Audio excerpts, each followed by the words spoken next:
எந்த இயக்கத்திலையும் இல்லாத வகையில திராவிட முன்னேற்ற கழகத்துல மட்டும்தான் தலைவர் முதல் தொண்டர்கள் வரை பேச்சாளர்கள் அதிகமாக இருந்துகிட்டு இருக்காங்க. அதை இன்னும் அதிகப்படுத்தணுங்கிறது தான் இந்த நிகழ்ச்சியுடைய, இந்த போட்டியுடைய ஒரே நோக்கம். தந்தை பெரியாரும் பேரறிஞர் அண்ணாவும் ஒரு பொதுக்கூட்டத்திற்காக சிவகங்கைக்கு போறாங்க. சிவகங்கை அந்த கூட்டத்திற்கு எதிர்ப்பு தெரிவிச்சு பழைய செருப்புகளை எல்லாம் வச்சு, சில பேர் இந்த கூட்டத்திற்கு வரக்கூடாது எதிர்ப்பு தெரிவிக்கணும்னு பழைய செருப்புகளை எடுத்து அதை தோரணமா கட்டி அதை அங்க அமைக்கிறாங்க. நம்முடைய திராவிட கழகத்துல இந்த செருப்பு தோரணத்தை அரிசி எறியணும் அப்படின்னு முயற்சி செய்யற போது அதை தடுத்து நிறுத்திய தந்தை பெரியார் அவர்கள் சொல்றார், பொதுவா இலையில பூல தான் தோரணம் கட்டுவாங்க. இந்த இலை பூ எல்லாம் எல்லா இடத்துலயும் வெகு சுலமா தாராளமா கிடைக்கும். ஆனா அதை விட்டுட்டு நமக்காக ரொம்ப மெனக்கிட்டு பழைய ஒத்த செருப்பையெல்லாம் தேடி தேடி கண்டுபிடிச்சு இந்த தோரணத்தை கட்டியிருக்காங்க. ஆகவே நம்ம அவங்களை திட்டக்கூடாது, பாராட்டணும்னு சொன்னார். இதை கேட்ட எதிராளிகள் வெட்கி தலை குனிஞ்சு போனாங்க. அண்ணாவுடைய பேச்சாற்றலுக்கு உதாரணங்களை சொல்ல போனா இந்த ஒரு கூட்டம் பத்தவே பத்தாது. வெந்த புண்ணுல வேலை பாய்ச்சின மாதிரி மாற்றாந்தோட்டத்து மல்லிகைக்கும் மனம் உண்டு.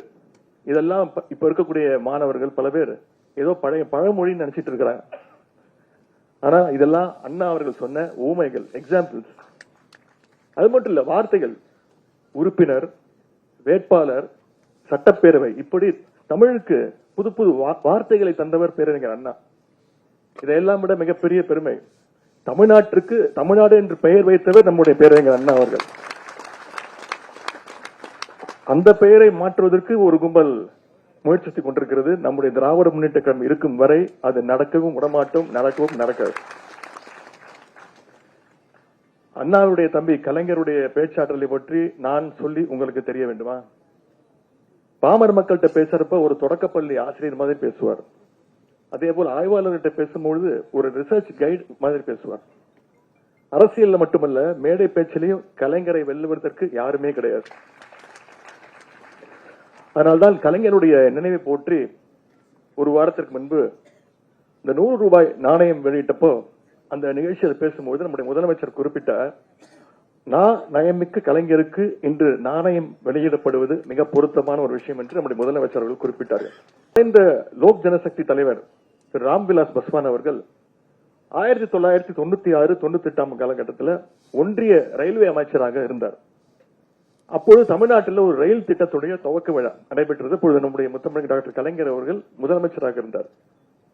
அந்த விழாவில் பேசின ஒன்றிய அமைச்சர் திரு ராம்விலாஸ் பாஸ்வான் அவர்கள், இந்த ரயில் திட்டத்திற்கு ஒன்றிய அரசு 1/3 நிதியை ஒதுக்கும், திட்டத்திற்கான 2 பங்கு நிதியை மாநில அரசு, அதாவது தமிழ்நாடு அரசு தான் ஒதுக்க வேண்டும் என்று கோரிக்கை வைத்திருந்தார்.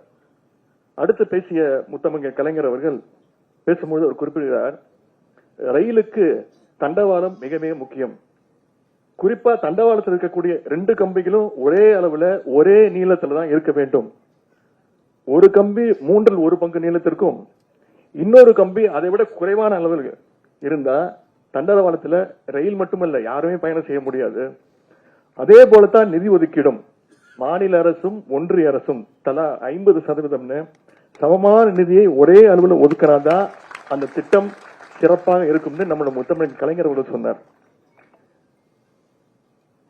28 ஆண்டுகளுக்கு பின்னாடி கலைஞர் 28 ஆண்டுகளுக்கு முன்னாடி கலைஞர் பேசின பேச்சு இன்றைக்கு தமிழ்நாட்டுக்கு பொருத்தமாக இருக்கின்றது. அதற்கு உதாரணம் சென்னை மெட்ரோ ரயில் திட்டம். சென்னை மெட்ரோ ரயில் திட்டத்தின் 2ஆம் கட்ட பணிகளுக்காக 60,000 கோடி ரூபாய் செலவாகுது. மாநில அரசு 50%, ஒன்றிய அரசு 50% ஒதுக்க வேண்டும். ஆனால் நம்முடைய ஒன்றிய அரசு இதுவரைக்கும் சென்னை மெட்ரோ ரயில் திட்டத்திற்கு 1 ரூபாயை கூட ஒதுக்கவில்லை. ஆனாலும் இந்த திட்டம் நின்றுவிடக்கூடாது என்பதற்காக உறுதியோடு நம்முடைய முதலமைச்சர் அவர்கள் மாநில அரசின் நிதியிலேயே இந்த திட்டத்தை இன்று சிறப்பாக செயல்படுத்திக் கொண்டிருக்கின்றார். செய்திகளை உடனுக்குடனும் துல்லியமாகவும் தெரிந்து கொள்ள சப்ஸ்கிரைப் பண்ணுங்க.